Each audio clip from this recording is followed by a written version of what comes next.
The world's most famous collection of palaces is in the Loire Valley outside of Paris in France. It is a UNESCO World Heritage area, and it has dozens of beautiful mansions that you can explore. We'll bring you to the very best with some tips for your visit. It's just about an hour outside of Paris by the high-speed train, and it is the third most popular area in the country to visit, after Paris and the Mediterranean. These famous palaces were home to the French royalty and aristocracy, and today open to the public. We'll also show you some of the beautiful old towns in the area and take you for a walk in the pedestrian zones. You could see a few on a day trip from Paris, but much better to spend a few nights so that you can enjoy them all. And the city of Tours makes a great home base for your expeditions, as we will show you later in the program. But for now, let's get started visiting the Chateau, beginning with a very popular location. Chenanceau is the most visited chateau of the Loire Valley, and it's the only one built across a river. This former royal palace gets over 1 million annual visitors, making this one of the most popular attractions in the Loire Valley. The building has been classified as a historic monument ever since 1840 by the French Ministry of Culture, and is part of the UNESCO Loire Valley World Heritage Site. You do pay a normal admission fee to go inside, but the extensive gardens all around it are free. And so is the view of the chateau from the outside, which is actually the most enjoyable part of the visit anyway. Chenanceau is most famous for its setting across the river. It's as if the building formed a sort of island or ship moored in the rapidly running Cher River, which joins with the Loire River a few miles away. The current chateau was built in 1514 to 1522 on the site of two earlier palaces, but it took another 60 years to expand and complete the chateau wing on the bridge across the river, all built with an architectural mixture of the late Gothic and early Renaissance. However, during those many years of development, the chateau changed ownership in a very complicated series of royal events that seemed like an exaggerated historical movie involving a bitter competition between a king's wife and his mistress. Let's back up for a moment and follow this stranger-than-fiction crazy chain of intrigue for a minute, because it explains how this chateau developed. About a decade after it was built, in 1535, the chateau was seized by King Francis I of France for unpaid debts to the crown. And after Francis's death in 1547, his son, King Henry II, offered the chateau as a gift not to his wife, Catherine de' Medici, but to his mistress, Diane de Poitiers, who became fervently attached to the chateau along the river. Henry also gave his girlfriend Diane much more political power, while generally ignoring his young wife Catherine for the next 10 years. Diane extended the chateau across the river and oversaw the planting of extensive flower and vegetable gardens along with a variety of fruit trees, living large at Chenanceau for the next decade. King Henry II died in 1559, and his strong-willed widow, Catherine de' Medici, took her revenge and forced Diane out of the chateau, making Chenanceau her own favorite residence. As ruler of France, Catherine spent a fortune on the chateau, eager to outdo the work of her rival Diane. Catherine expanded the Grand Gallery crossing the river, added many more rooms and a new series of gardens, and she staged spectacular nighttime parties, including fireworks. Catherine's son-in-law then became King Henry IV and gave Chenanceau to his mistress. By 1650, King Louis XIV was the last royal to visit, bringing to an end the crown possession. In the 1700s, it became a gathering place for leaders of the Enlightenment, such as Voltaire, Montesquieu, and Jean-Jacques Rousseau. And then during the French Revolution, it was spared from destruction because it was the only bridge across the river for many miles. The chateau was sold several more times and finally purchased in 1913 and welcomes visitors every day of the year. We're visiting the Chateau of the Loire Valley in France, and now we're arriving in Amboise, where there are two chateaux, and our driver asks, would we like to see both? So, do you want to visit both or just one castle? Well, yes, we have time on this van tour to see two chateaux, so we'll come back to the big castle in a little while. And first, we start out with the Clos Lucé, most famous as the final home of Leonardo da Vinci. Leonardo was invited to France by King Francois I, who spent part of his youth here at Amboise, and then continued to live there on and off during the early years of his reign. Francois made extensive improvements to the smaller chateau to be sure that it would be ready for the great artist from Italy.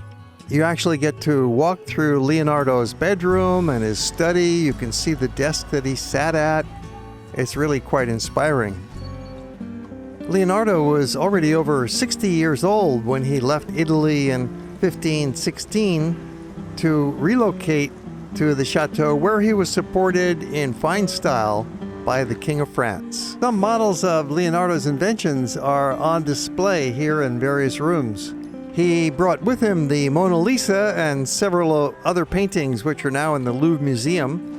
Leonardo had been in declining health for some time previously, and he lived only 3 years here after his arrival at Amboise, but it must have been a very comfortable and pleasant retirement for him. Some remains of Leonardo are buried in the Chapel of Saint-Hubert, which is a real gem of Gothic architecture. Amboise is famous for the Grand Chateau that was once the home of the French royal court. Francis I was succeeded by his son Henry II, who was succeeded by his son Francis II. And he brought his young bride, Mary Stuart, the Queen of the Scots, to the chateau. Within a year, Francis II died and left his young queen a widow and orphan, and so she returned to Scotland. The plateau the chateau sits on forms a high terrace supported by massive walls with a round tower and two enormous towers at each end. The chateau is like a fortified medieval castle, and you get nice views looking down into the village from the chateau. It's a charming old town with some excellent restaurants and naturally a pedestrian zone and souvenir shops for you. Here's how the Tourist Information Office describes the town of Amboise. It's often said that Amboise has the most Italian flair of all the Loire Valley cities, a cheerful reminder of what the Italian Renaissance brought to the area 5 centuries ago.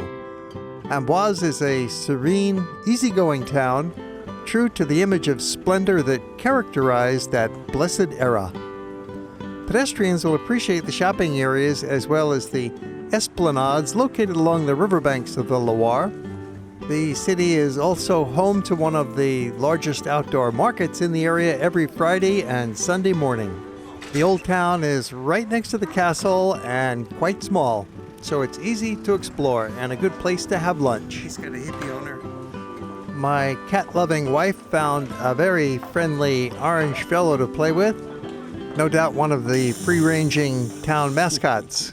Continuing our journey in the Loire Valley of France, in this series covering many of the great palaces and mansions in this beautiful region to the west of Paris. On to Chambord, the finest of all the chateaux in the Loire and the largest. It's the chateau to end all chateaux, a masterpiece. Perhaps the greatest architectural triumph the French Renaissance ever produced. You'll definitely find that it's worth going inside, although a majority of visitors don't do that. They just look at it from the outside, take a picture, maybe they're on a bus tour or driving, and they move on. But we'll show you what they are missing. The first thing you'll see inside is one of the main architectural highlights, a spectacular double spiral staircase that's the centerpiece of the chateau. It forms a double helix with two intertwined flights of steps ascending 3 floors without ever meeting. This grand staircase rises through the center of the building, providing direct access to all the main halls of each floor. There are suggestions that Leonardo da Vinci may have played a role in designing the staircase, but this has not been confirmed, even though he lived in the region and was supported by the king who built the chateau, Francois I. This giant palace was meant to be a hunting lodge, not a primary residence, and yet it grew bigger and bigger over its period of construction. Ironically, King Francis only stayed here for a total of about 7 weeks during his entire reign. Construction began in 1519, but was interrupted by war and dwindling royal funds and some difficulties in laying the foundations. So the building resumed in 1526, and for the next 12 years, 1,800 workers were employed full-time building the chateau. This is a dream place to visit, 156 meters long, 117 wide, and 56 meters tall, with 426 rooms, 77 staircases, 282 fireplaces, more than 800 sculpted columns, and with massive towers at each corner. It's second in size only to the Chateau of Versailles, making this one of the great national monuments of the country. While walking up, we encountered a bizarre scene, a crowd of costume characters right out of the 16th century. The chateau has been described as looking like something right out of a historical movie, and here it was in person, a movie production. We kept walking up the spiral staircase and soon came out on the rooftop. The view seems like a strange fairy tale village up in the air. It's been called more like the spires of a city than the points of a single building. Sculptured chimneys and bold buttresses, which are another architectural triumph of this great monument. Chambord is one of the most recognizable chateaux in the world because of its distinctive French Renaissance architecture, which blends its traditional French medieval forms with the classical Renaissance structures, heavily influenced by the Italian style. As part of your visit, be sure to have a look at the 3D movie room on the ground floor. It provides a virtual visit to the chateau using computer animation, really giving you a fantastic insight into the chateau's construction and architecture. As we were leaving, we saw a few of the actors out there relaxing and being interviewed, part of this major historical movie production. Chateaux in the 16th century were stylistically similar to castles, with some common features such as a keep, corner towers, and surrounded by a moat, but they really did not provide any serious defenses. It was more for show and comfort. This chateau was never intended to provide any form of protection from enemies. Some elements of the architecture are borrowed from Italian Renaissance architecture. Heating this building was impractical because of the massive rooms, open windows, and high ceilings. And similarly, the chateau was not surrounded by any village, and so there was no source of food other than the wild game. So all the food had to be brought in with the group, which could have been as many as 2,000 people. The chateau was just not feasible to occupy on a long-term basis, especially because it was constructed with the purpose of only short stays for hunting to begin with. Francois I began the era of modern France, the great age of the Renaissance and Reformation, when other important sovereigns lived, including Pope Leo X, Emperor Charles V, Henry VIII, and Sultan Suleiman. After Francis died in 1547, the building of Chambord was continued by his son, Henry II, but neither he nor his successors ever completed it. Leaving Chambord, we're moving along in our private guided tour to Cheverny, 20 minutes away. Or by public bus, it would take 2 hours. Chateau Cheverny is another top tourist attraction of the Loire, renowned for magnificent interiors and its collection of furniture and its dog kennels. We'll have more hounds coming up in a moment. A visit of the chateau is a pure delight, which reveals the art of aristocratic French living at its best. There is a central grand salon on the ground floor, A stone staircase dated to 1634 and carved with trophies of arms and the art brings you up to the grand apartments. A guardroom with arms and armor leads to the Chambord, richly hung with 5 Paris tapestries representing the story of Ulysses. Cheverny cherishes its long traditions, but it played no important role in French history. In the past, the chateau was a homelike and peaceful abode for many centuries, protected from the world beyond.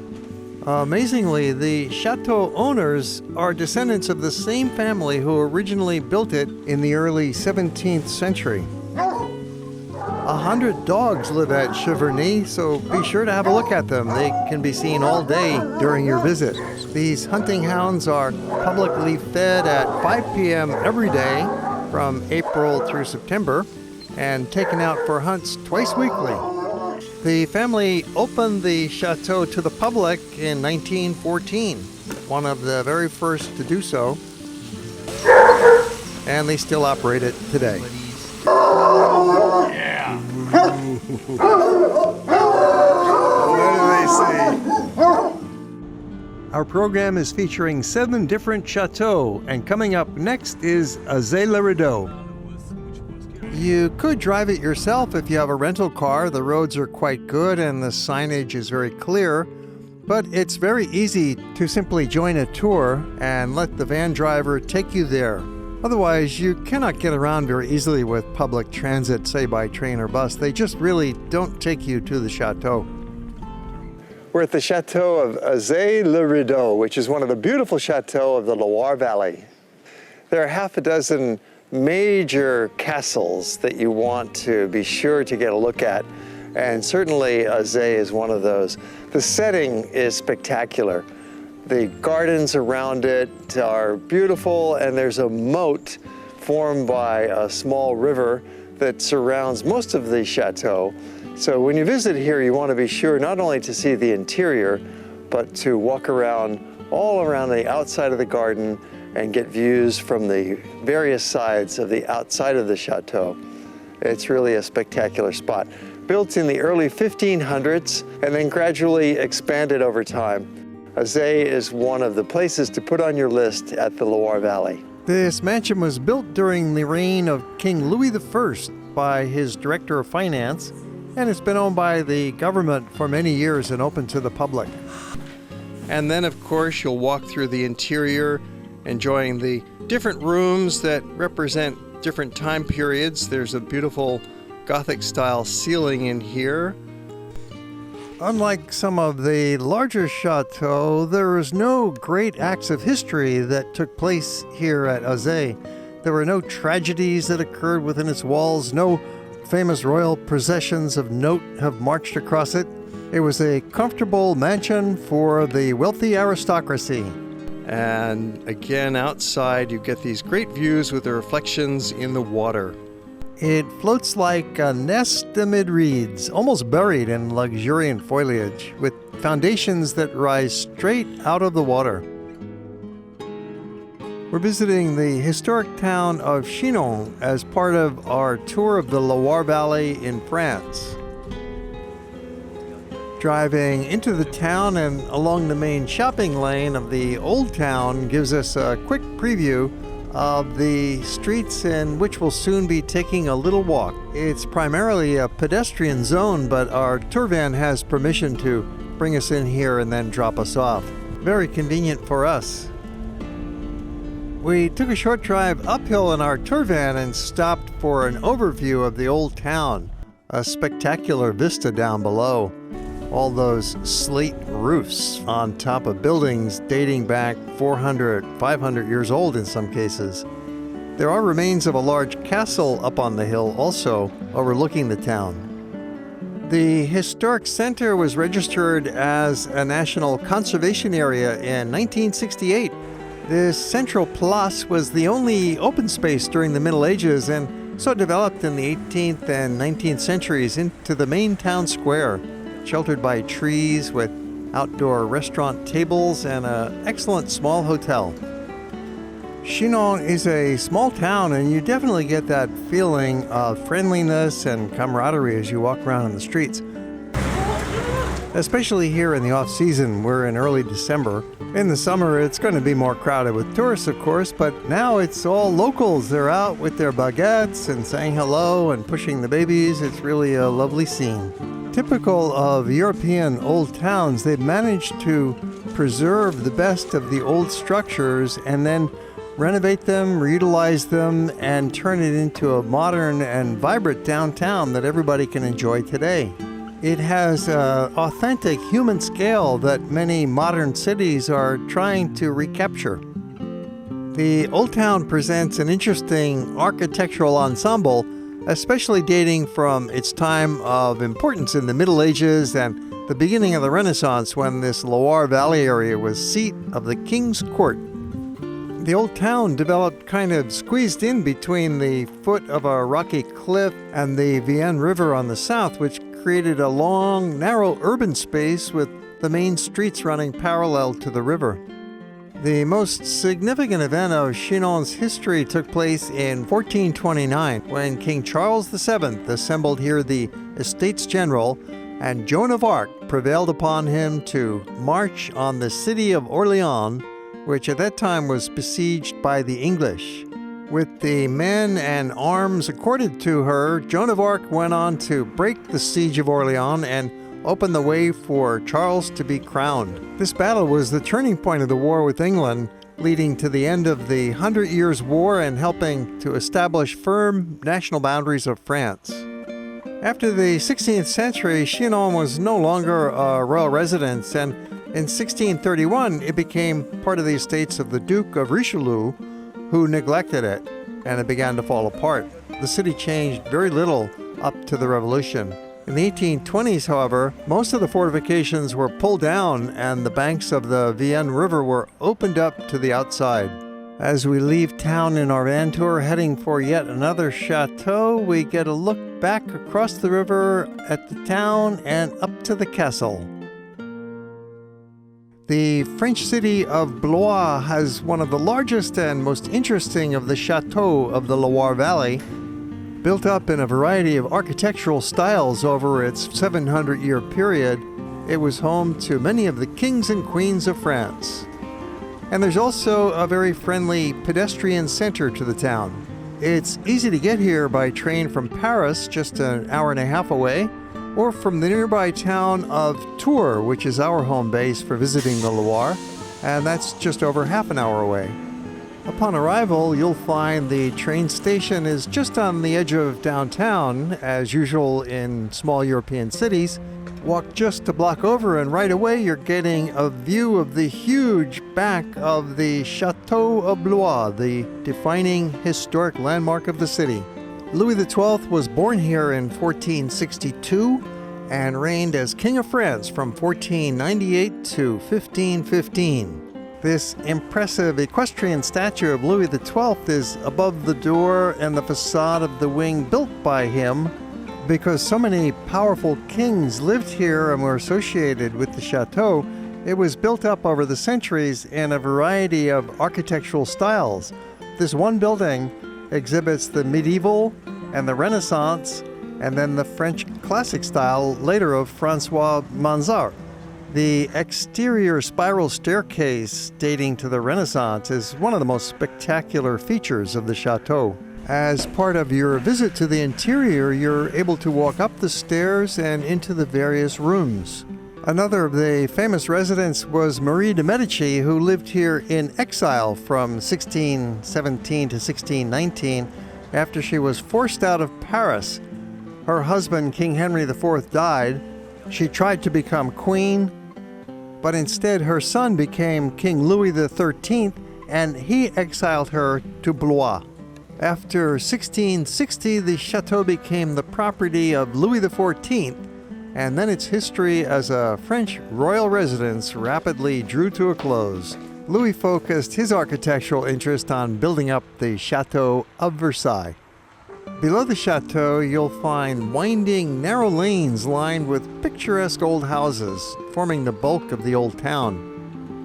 You can see on the map how the chateau is at one end and the cathedral at the other end of town, and the old town is just next to the chateau, with the main shopping area in the middle as pedestrian lanes, and in the center the Place Louis XII, the main square of town. The historic center is 800 meters wide, very easy to walk around in.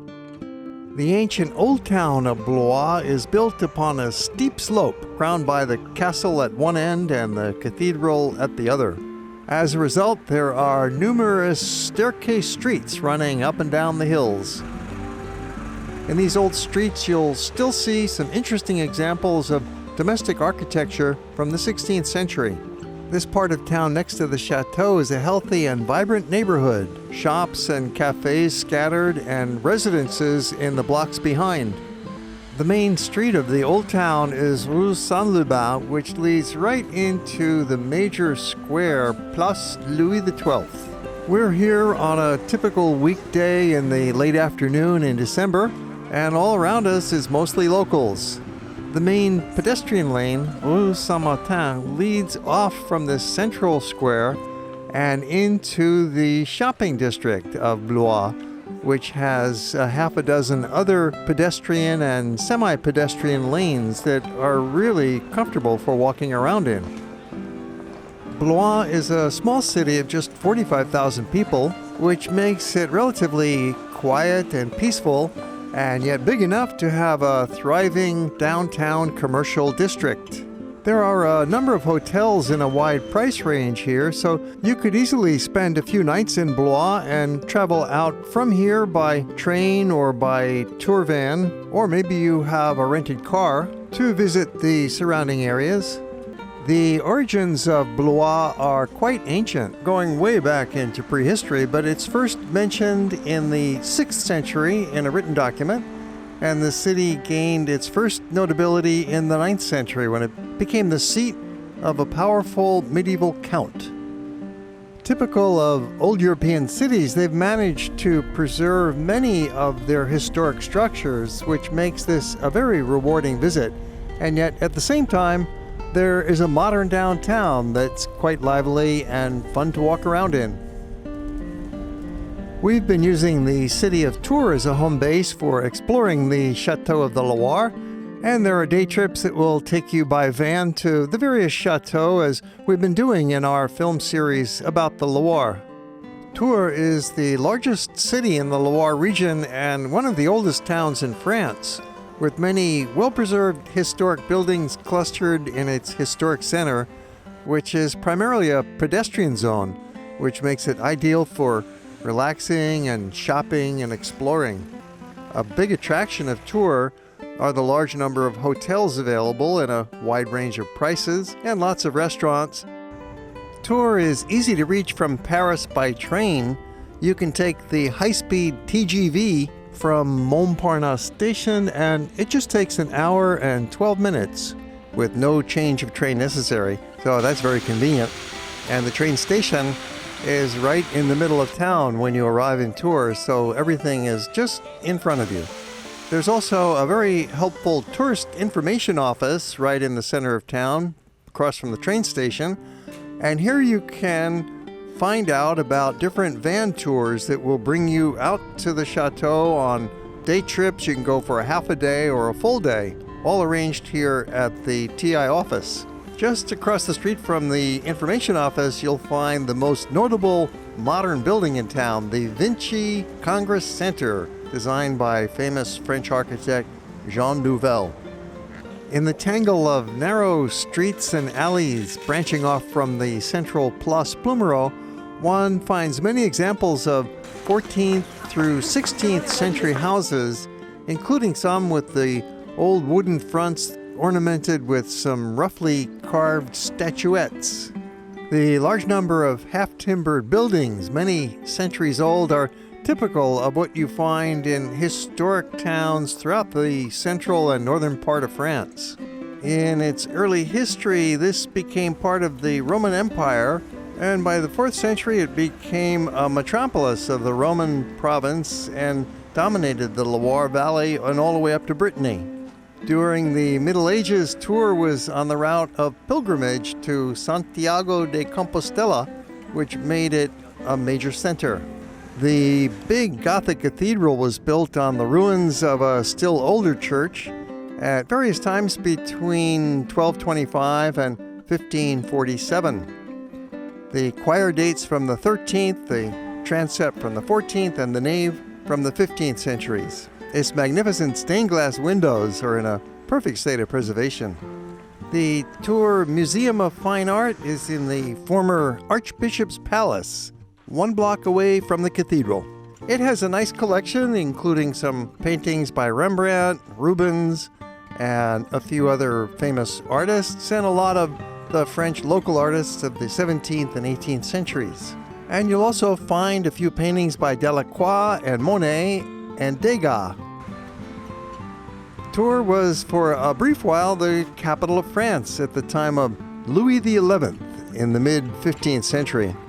King Louis occasionally lived in a castle just on the west side of the city, where he died in 1483 after playing an important role in unifying France. Tours continued as one of the many residences of the French kings and the royal court until the 16th century. But then, late in the 16th century, there was the beginning of a slow decline for Tours, with the permanent return of the court to Paris and then to Versailles under Louis XIV. The city was greatly affected by both world wars, suffering major damage from the bombings. A new tram line opened in 2013, running right through the center of town on Rue Nationale. It's a very nice improvement. Population of the city is 135,000, which includes 40,000 university students, and the total population of the broader metropolitan area is about 500,000. Tours has more than a dozen fine hotels. We picked the Grand Hotel, which is a 3-star place that's located right across the street from the train station, so that was very convenient for us. It's a nice hotel. It has a nice breakfast room with a very good spread of food there. You've got your eggs and breads and the usual assortments and coffee. So this was a nice place to stay. Ironically, Tours itself does not have a chateau of any great interest. It's got the historic buildings, a cathedral, an art museum, and lovely neighborhoods for shopping. It's centrally located among the chateaux of the Loire, and with direct train service to Paris, this is the perfect city to use as your home base for visiting this beautiful part of France. We have many more movies about France covering the north, east, south, and of course Paris. Be sure to look for them in our collection.